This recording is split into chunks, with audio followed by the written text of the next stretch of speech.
Hello et bienvenue à ce nouveau numéro de la Minute Arthur. Aujourd'hui nous disons, le talent seul ne suffit pas. Ce qui représente ton plafond aujourd'hui peut devenir ton plancher demain. C'est l'histoire du célèbre basketteur américain Michael Jordan.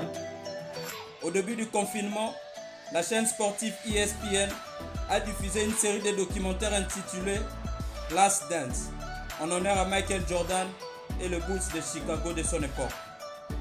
J'ai découvert à travers ces documentaires une image autre que celle du grand basketteur que nous connaissons tous.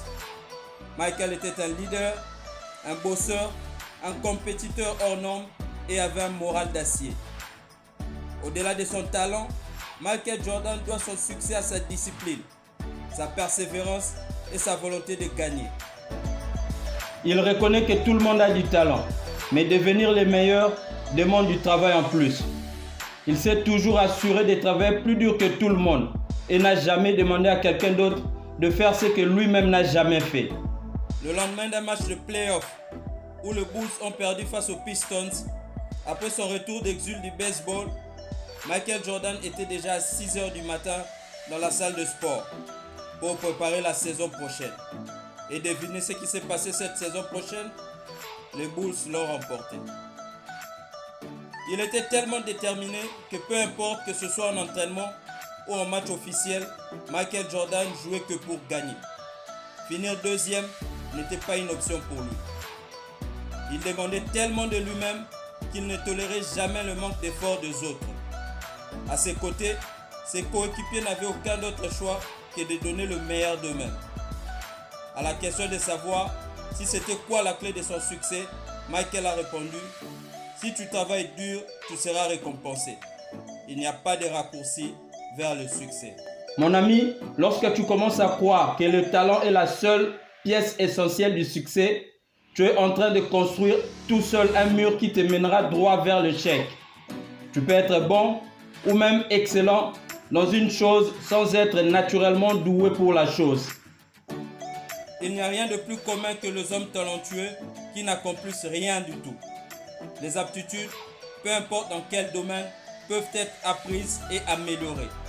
Sinon, pourquoi pensez-vous que les sportifs de haut niveau s'entraînent tout le temps, ou le musicien multiplie des répétitions malgré les talents innés qu'on sait clairement voir? Simplement pour rester au top de leur domaine. Si tu es habile dans ce que tu fais, ajoute à cela une pratique délibérée, alors tu atteindras les sommets. Pour devenir maître de ton art, tu te dois une pratique délibérée, méthodique et soutenue de la chose. Les scientifiques l'ont d'ailleurs prouvé que si tu te focalises sur un sujet, au moins 1 heure par jour, tout le jour, pendant 5 ans, tu deviendras expert sur ces sujets. Tu sais convaincre les autres, acheter ce que tu as, c'est peut-être un talent que tu as. Ajoute à cela de la technique et te voilà expert en vente. Tu aimes organiser les choses et aider les autres à trouver des solutions à leurs problèmes. Instruis-toi et canalise tout cela. Tu as en toi peut-être un projet manager enfoui.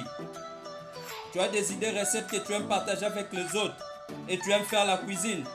Organise-toi et voilà, on a la cuisine de Choumam sur Instagram ou Nak Food Service traiteur à Kinshasa. Lorsque 2 personnes ont le même talent, seul l'effort fera la différence. Michael Jordan, pour revenir vers lui, a dit: j'ai raté plus de 9000 shots dans ma carrière. On m'a fait confiance pour jouer 26 fois le lancer franc gagnant et j'ai raté. J'ai perdu plus de 300 matchs. J'ai échoué à maintes reprises dans ma vie et c'est pourquoi j'ai réussi. La plus grande différence entre toi et Picasso, Einstein ou Steve Jobs, ou les esprits créatifs de notre temps, c'est qu'ils ont passé plus de temps devant une toile, un ordinateur ou un terrain d'entraînement, travaillant à appliquer leurs esprits et leurs âmes à la seule chose qu'ils voulaient faire. La plupart de ceux que nous considérons comme un talent naturel n'est en réalité que le résultat d'avoir commencé à pratiquer tôt. Tu sais, il y a d'autres personnes qui sont aussi talentueuses que toi. Et en ce moment, elles travaillent, elles s'améliorent. Et si toi tu ne travailles pas, tu ne t'améliores pas, lorsque tu seras en face d'elles, elles gagneront. Peu importe à quel point tu es bon, Ce sont tes choix, ton engagement à gagner et à pratiquer sérieusement ton métier qui feront de toi un champion. Thank you.